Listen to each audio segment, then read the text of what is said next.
memberikan hidup yang baru. Darahmu menyucikan, pulihkan hatiku. Ku nyatakan Kaulah segalanya. Engkaulah sumber pengharapan. Kuasa-Mu sanggup menyembuhkan. Jiwaku pun berserah hanya kepadamu. Yesus, Kaulah segalanya. Karena salib-Mu ku hidup. Karena salib-Mu ku menang.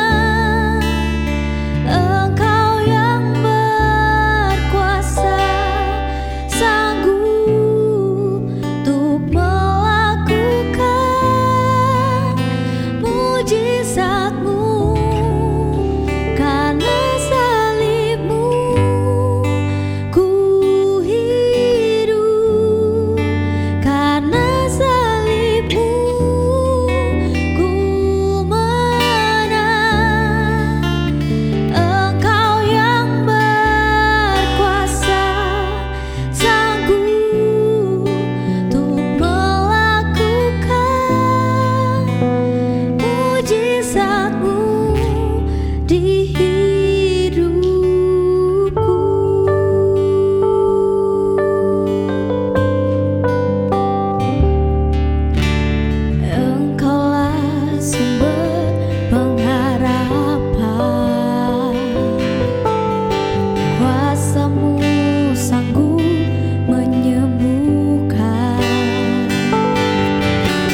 Shalom saudara, senang bertemu kembali dengan saudara. Saya berharap dan berdoa saudara dalam keadaan sehat dan dilindungi oleh Tuhan kita.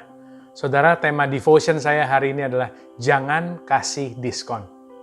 Mari kita baca di dalam 1 Petrus 1 ayat 18-19. Sebab kamu tahu bahwa kamu telah ditebus dari cara hidupmu yang sia-sia, yang kamu warisi dari nenek moyangmu, itu bukan dengan barang yang fana, bukan pula dengan perak atau emas, melainkan dengan darah yang mahal, yaitu darah Kristus yang sama seperti darah anak domba yang tidak bernoda dan tidak bercacat. Saudara, dalam prinsip ekonomi, jual beli tidak akan terjadi apabila tidak ada kesepakatan harga. Kalau harganya kemurahan, tidak akan terjadi kesepakatan. Dan tidak akan terjadi jual beli tentunya. Saudara, di dalam ayat tadi dikatakan bahwa saudara dan saya kita telah dibayar lunas, kita telah ditebus oleh darahnya yang mahal, yaitu melalui pengorbanan Kristus di atas kayu salib. Saudara dan saya dibeli dengan darah Kristus. Saudara dan saya sama dengan darah Yesus yang mahal di atas kayu salib. Saudara dan saya adalah mahal. Saudara dan saya adalah milik Kristus yang berharga. Nah, saya ingin menjelaskan lebih lanjut dengan sebuah cerita, saudara. Suatu hari ada dua orang ibu-ibu yang sedang menunggu taksi di sebuah pangkalan taksi mall yang sangat elit. Nah, tapi kondisinya lagi hujan deras, saudara. Lagi hujan deras, terus mereka jadi ngobrol sambil ngantri untuk dapat taksi, giliran dapat taksi, saudara. Yang satu, ibu-ibunya ngomong seperti ini, tahu nggak caranya gimana lihat tas yang dipakai orang itu asli atau palsu? Terus ibu yang satunya bilang, gimana caranya ya? Nah, nanti kita lihat aja dari orang-orang yang turun dari taksi. Lalu mereka mulai memperhatikan orang-orang yang turun dari taksi, saudara. Singkat cerita, ada seorang yang turun dari taksi, dia bawa tasnya mewah, tapi karena hujan lebat, ya, orang itu taruh tasnya di atas kepalanya sebagai pengganti payung, saudara, supaya kepalanya tidak kehujanan, sambil orang itu lari menuju ke pintu masuk. Nah, kemudian tidak lama setelah itu, ada orang lain yang keluar lagi dari taksi, tasnya nggak kalah mewah, tasnya juga luar biasa mewah, karena hujannya deras, ya. Akhirnya orang tersebut dia langsung bawa tasnya, dimasukkan ke dalam mantelnya, dan dia berlari menuju ke pintu masuk. Tasnya tidak digunakan sebagai payung, tapi tasnya dimasukkan di dalam mantelnya supaya terlindung daripada air hujan. Nah, saudara, kemudian baru kedua orang ibu tadi melanjutkan pembicaraannya. Mana dari kedua orang itu yang tasnya asli atau palsu? Saya yakin saudara semua juga pasti bisa menebak, ya. Kemungkinan besar yang asli adalah orang yang turun dari taksi lalu dia melindungi tasnya dari air hujan. Kemungkinan besar itu yang asli. Karena kalau kita sadar bahwa barang yang kita miliki adalah barang yang mahal, ya, yang berharga, kita pasti akan merawat dia dengan baik. Kita mungkin setelah kita menggunakannya, kita akan lap kembali, lalu kita akan simpan di tempat yang seharusnya dan kita akan rawat dia dengan baik. Tapi sebaliknya, saudara, kalau saudara menganggap suatu barang itu tidak berharga atau tidak memiliki nilai yang mahal, saudara akan kemungkinannya memperlakukan barang itu dengan seenaknya, dengan tidak selayaknya. Sama juga dengan kehidupan kita, saudara. Kita terkadang suka lupa bahwa kita ini adalah mahal, bahwa saudara dan saya adalah mahal. Kita terkadang suka lupa bahwa kita ini adalah milik Kristus yang berharga. Nah, saudara, oleh karena itu kita suka memberikan diskon-diskon kecil di dalam kehidupan yang kita jalani. Kita suka kasih diskon-diskon kecil. Nah, diskon-diskon kecil seperti apa sih yang kita suka kasih? Tidur begadang setiap hari itu seperti kayak kita kasih diskon 10% dalam kehidupan kita. Atau kita makan sembarangan dan tidak makan secara teratur, itu seperti kita kasih diskon tambahan 10%. Atau mungkin kita tidak berolahraga secara teratur, itu seperti kita kasih tambahan diskon lagi 10%. Atau yang mungkin lebih parah adalah kita tidak memiliki waktu untuk berdoa dan membaca Alkitab, berkomunikasi dengan Tuhan. Kita memberi diskon 20% tambahan, saudara. Dan diskon demi diskon kecil yang kita kasih. Akhirnya kita nggak sadar, kita sedang diskon besar-besaran. Kita sedang sale besar-besaran. 50% off. Akhirnya kita terjebak menjalankan sebuah kehidupan yang murah, saudara. A cheap life. Yang tidak sebanding dengan nilai yang sebenarnya yang sudah ditebus oleh Tuhan kita di atas kayu salib. Nah, saudara, pertanyaan untuk kita renungkan di hari ini. Seberapa besar diskon yang sudah kita berikan di dalam kehidupan kita hari-hari ini? Pertanyaan ini hanya bisa kita jawab masing-masing. Orang lain tidak akan bisa menjawabnya. Hanya saudara dan saya yang bisa menjawab pertanyaan ini. Dan saudara dan saya adalah harta berharga kepunyaan Tuhan. Jadi, mari jaga dan perlakukanlah diri kita dengan sebaik-baiknya. Tuhan Yesus memberkati saudara semua.